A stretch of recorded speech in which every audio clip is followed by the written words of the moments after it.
Welcome back to the Infinite Jungle. On today's episode, I am going to be talking about the main takeaways of all core developers consensus call number 150, and I'm going to talk about Ethereum's competitive value. Before we get started with the show, here is a quick show disclaimer. I need to remind you to please refer to the disclaimer linked in the podcast show notes and note that none of the information in this podcast constitutes investment advice, an offer, recommendation, or solicitation by Galaxy Digital or any of its affiliates to buy or sell any securities. Let's get started with getting an update on the Pectra timeline as I did last week on the show. This really is what happens on the developer calls. They talk about the Pectra DevNet timeline, and then they talk about the timeline for the public testnet upgrades and Ethereum mainnet. And lo and behold, there is a completely new timeline now for Pectra. In the span of 1 week, developers are now targeting a mainnet activation for Pectra in early April instead of mid-March.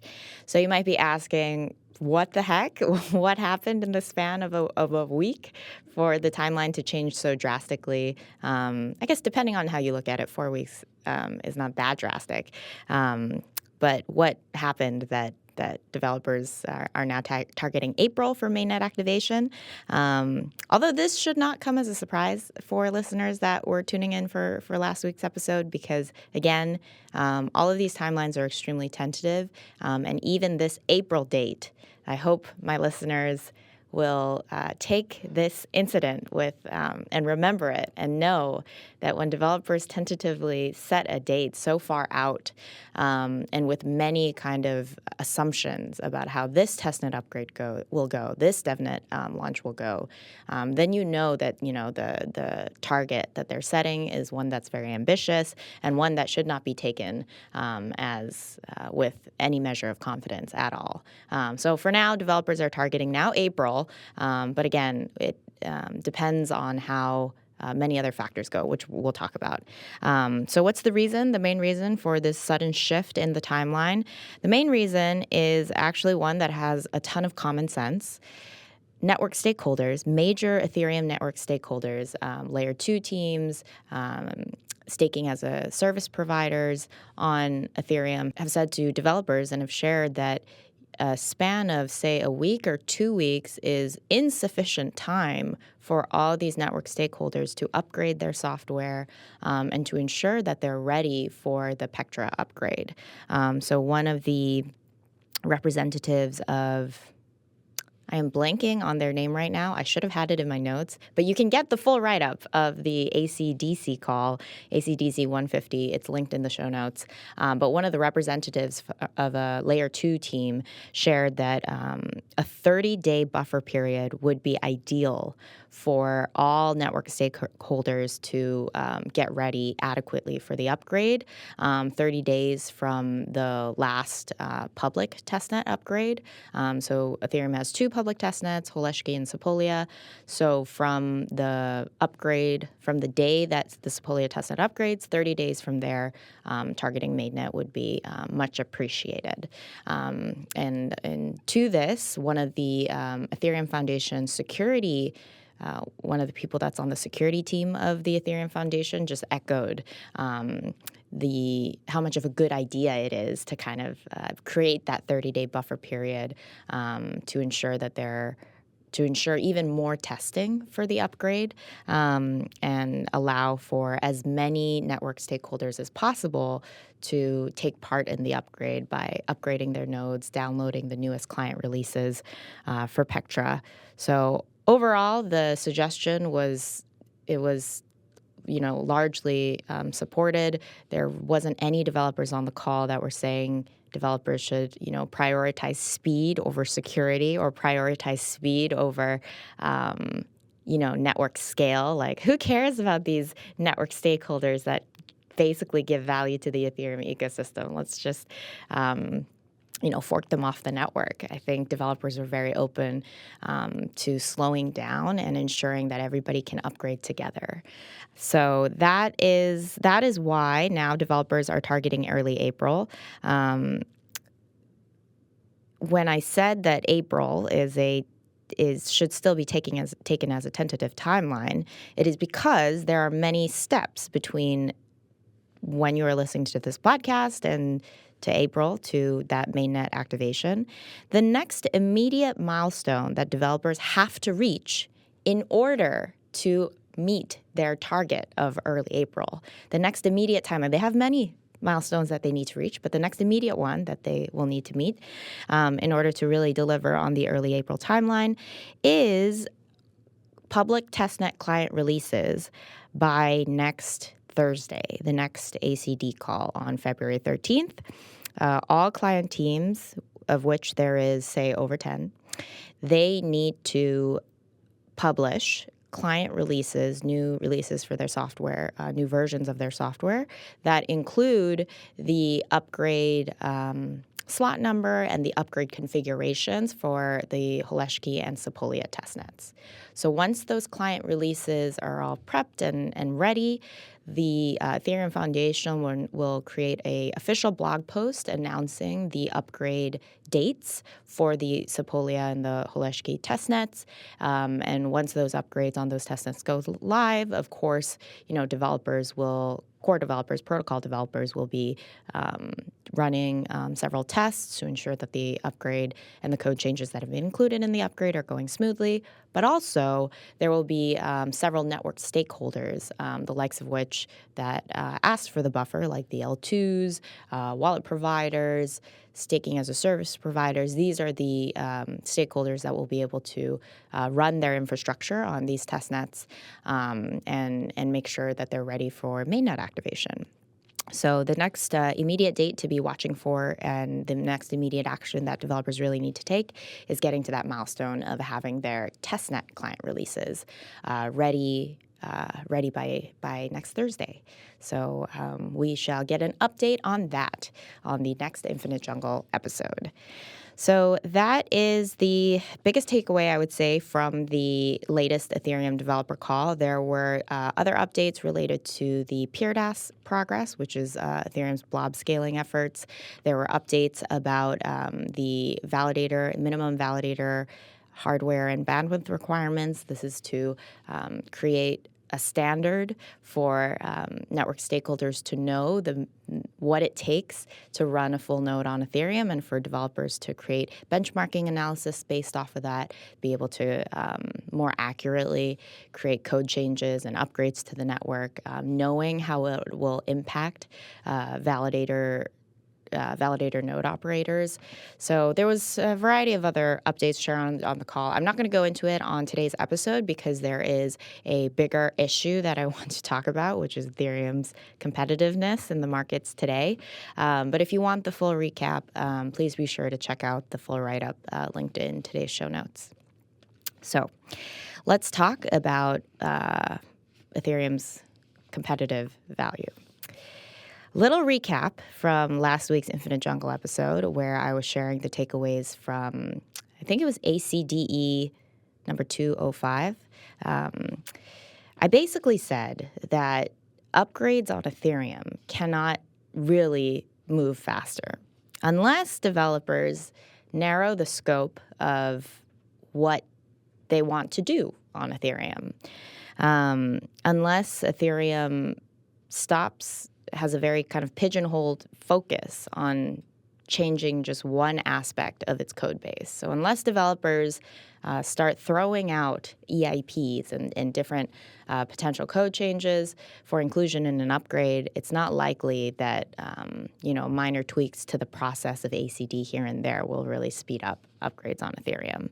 But in order for developers to narrow the scope of what they're trying to do and trying to build on Ethereum, they would need a more centralized leadership. They would need a group of developers or a figurehead to be able to set what is the most important focus for Ethereum now, what is Ethereum as a technology trying to be and trying to become. These are all questions that many different stakeholders on Ethereum have different opinions about. And so in order to set a North Star vision, a North Star for all Ethereum stakeholders to look to, there would need to be consensus. There would need to be some sense of community cohesion. But the size of Ethereum's ecosystem, how many stakeholders are now participating in Ethereum, how many client teams there are, how large the ecosystem has grown, how complex the Ethereum code base has become, such that there are certain improvements to the Ethereum code base that one protocol developer might be very confident about and know, whilst the other protocol developers that are working on different layers of the tech stack might not understand at all. So the takeaway, I would say, from the ideas or the opinions that I was sharing on the last Infinite Jungle episode is that even if Ethereum wanted to be more centralized and faster, the nature of what Ethereum has become, or the reality, I should say, of what Ethereum has become, its size as an ecosystem, its complexity as a code base, it's not something that Ethereum can turn back from. It's not something that Ethereum is capable of doing. Ethereum is not, in my opinion, Ethereum is not capable of moving significantly faster or becoming more centralized. These are features and aspects of Ethereum that have built up over many years, and it's not something that Ethereum can reverse. It's part of what Ethereum is. Now, if that's true, if my listeners agree that Ethereum is decentralized and is capable of only moving quite slowly because of its tech base and its ecosystem stakeholders, which I would note, just earlier on in this episode, I was saying that the stakeholders were saying they need a longer time. They need 30 days as a buffer period to really get ready for the upgrade. So again, it just kind of shows, these things, Ethereum can't really move fast. If these things are all true, then the ultimate question is, does that mean Ethereum is dead? Does that mean Ethereum dies? And I left it on the previous episode, I suppose, a little bit like I was unsure. I did say that it has a shot, which is true. Ethereum has a shot. But I want to elaborate on that. I want to elaborate on why I think Ethereum has a shot. And it wasn't my intention to leave things, uncertain. It was my intention to keep people coming back to listen to the show. So let's talk about this. The markets are clearly saying that Ethereum is on its way down, that the conviction about Ethereum's value is at all-time lows, and that from a market's perspective, i.e. Ethereum's underperformance in comparison to Bitcoin, in comparison to Solana, in comparison to many other coins, Ethereum is doing poorly. And what that shows is that confidence in Ethereum's competitiveness is waning. And I think if you take this rationale for thinking that Ethereum is not competitive, that Ethereum's value is not justified, if you take it to its logical end, there are some other troubling, I think, considerations that traders and that investors and that crypto enthusiasts should also consider and keep in mind. So aside from Bitcoin, if the qualities of Ethereum that are very difficult to replicate, like Ethereum's network effects and decentralization, if those don't matter that much in the context of a general purpose blockchain like Ethereum, we're not talking about, say, Bitcoin, which has this narrative of digital gold, of being hard money.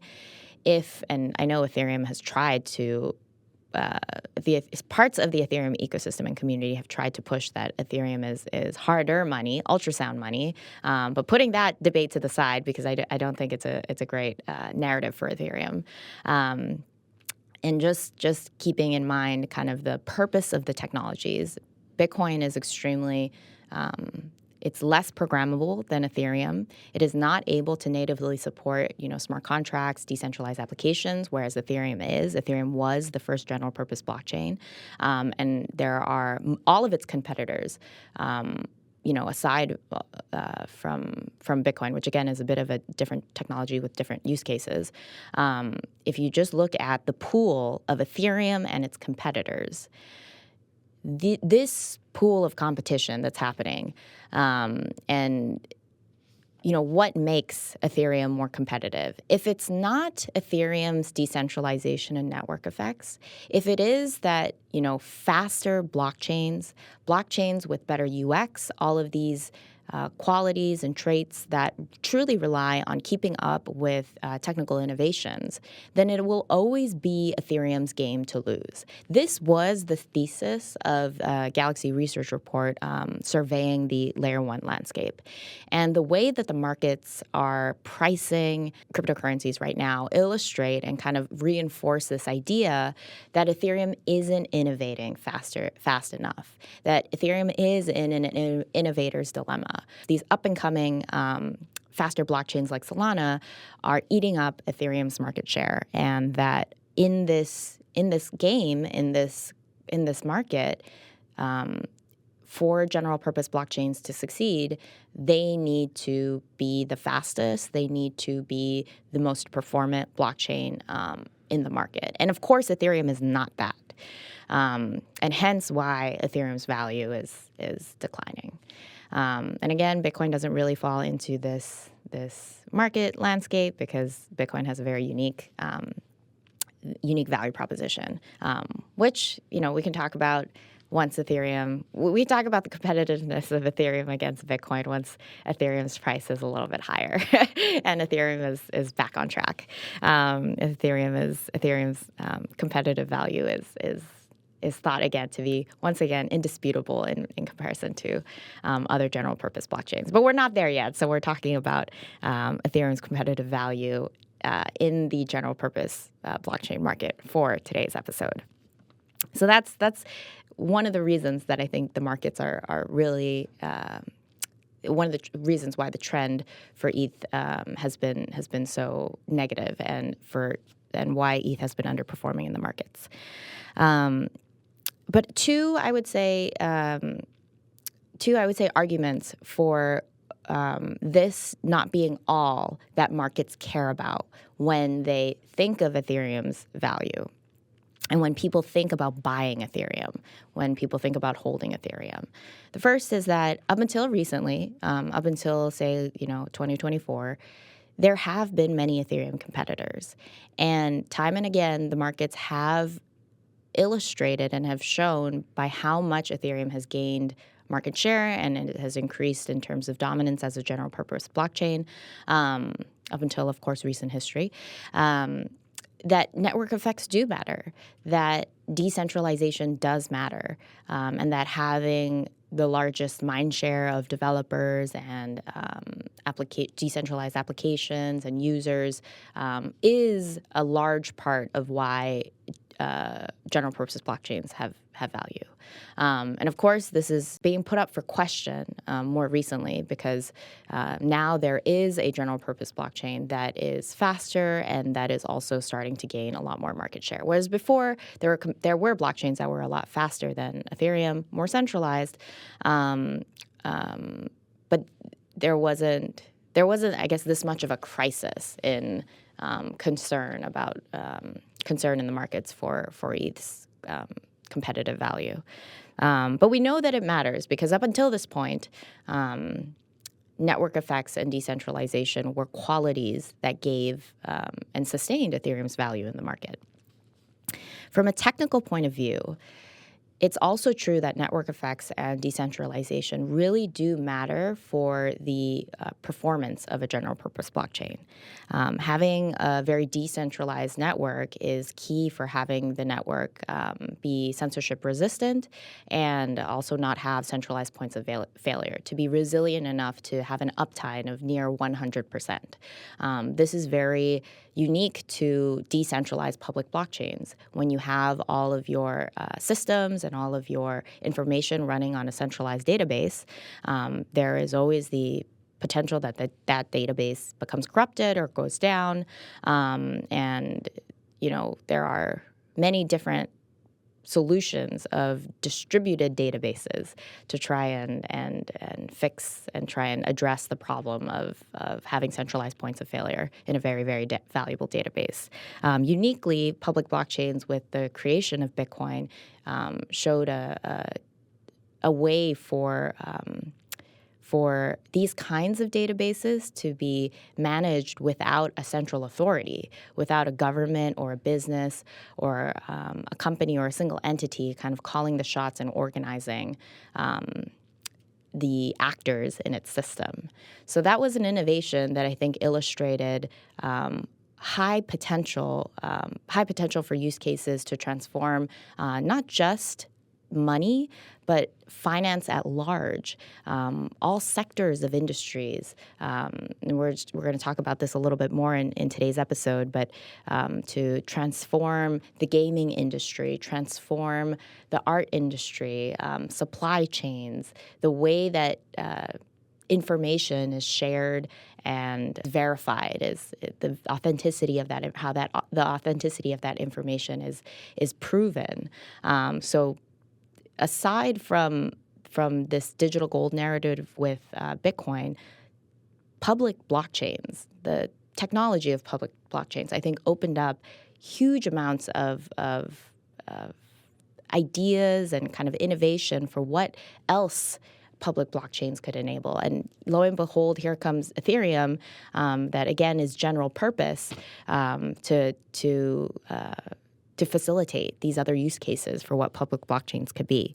And all of that these use cases do rely on features that are very connected and tied to a blockchain that is maximally decentralized and has network effects. When you think about the marginal impact or the marginal benefit of storing information on a centralized database versus storing information on a public blockchain that has maybe just 3 node operators or 4 node operators distributed around the world, the cost of operating public blockchains that are not very decentralized, not only is that public blockchain probably not very secure, but it's also a lot more expensive to operate and to run than just a simple centralized database. So blockchains are very inefficient, and blockchains aren't an ideal technology for all types of data storage and data distribution.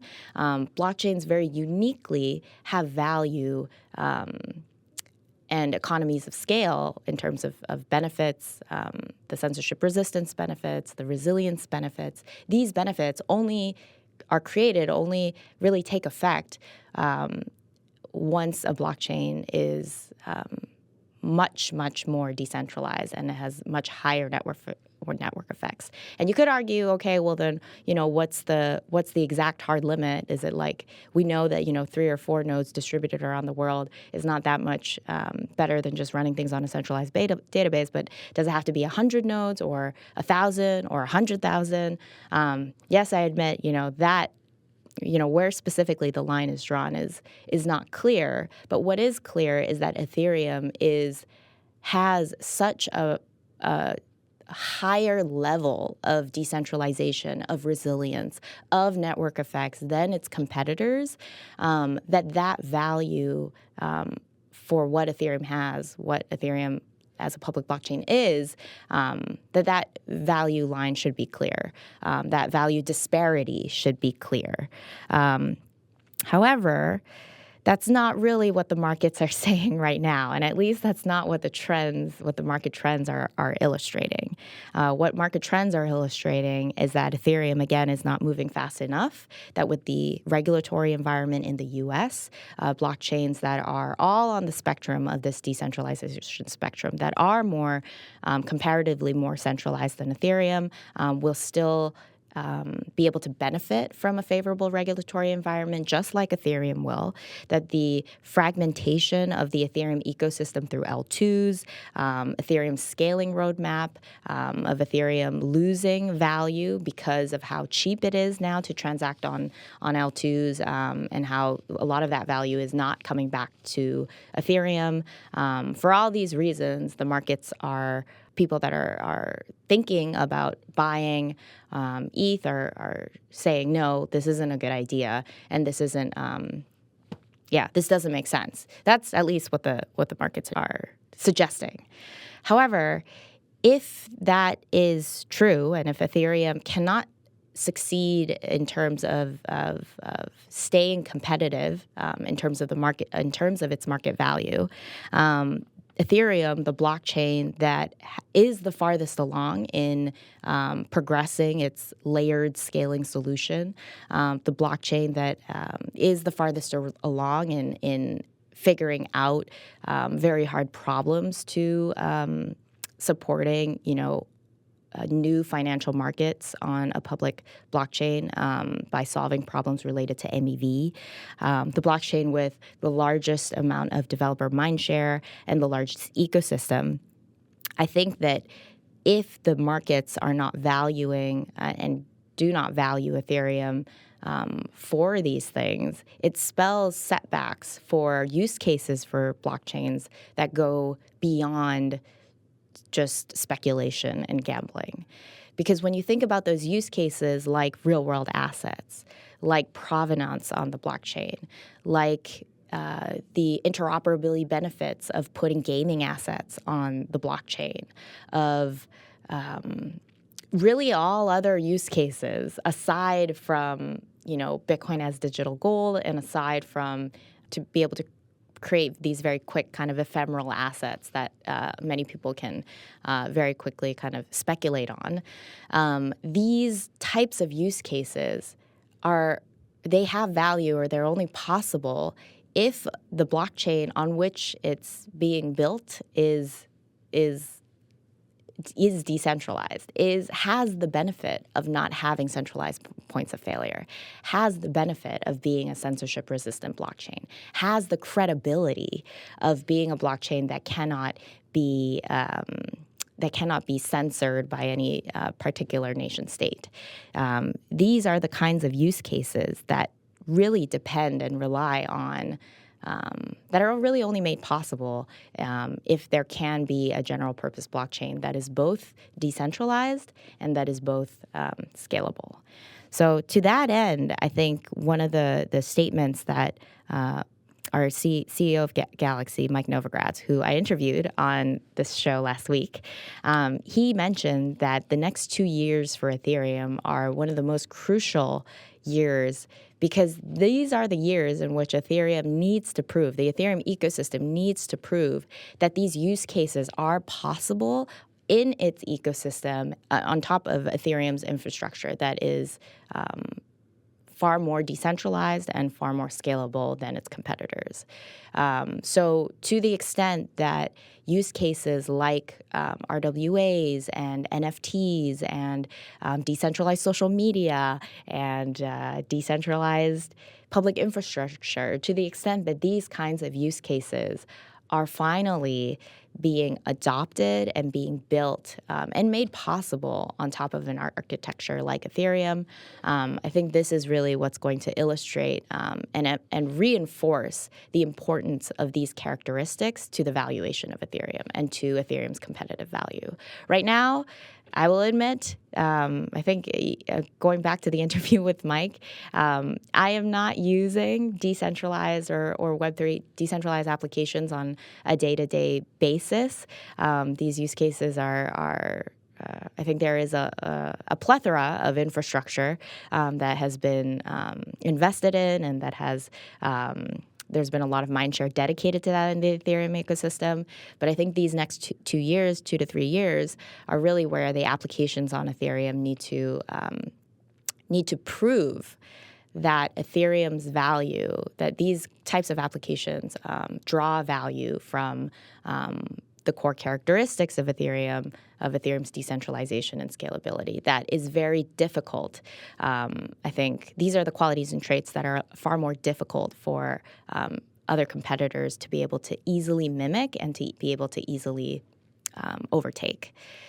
Other competitors, of course, in terms of its innovation in speed, innovation in performance, these are all important characteristics of a blockchain, but not as important as these other characteristics like decentralization and network effects. Why? Because decentralized systems and decentralized technologies, like public blockchains, are actually very not competitive, or actually very not performant when you compare it up against to centralized systems. So that was a lot of thoughts on Ethereum and Ethereum's competitive value.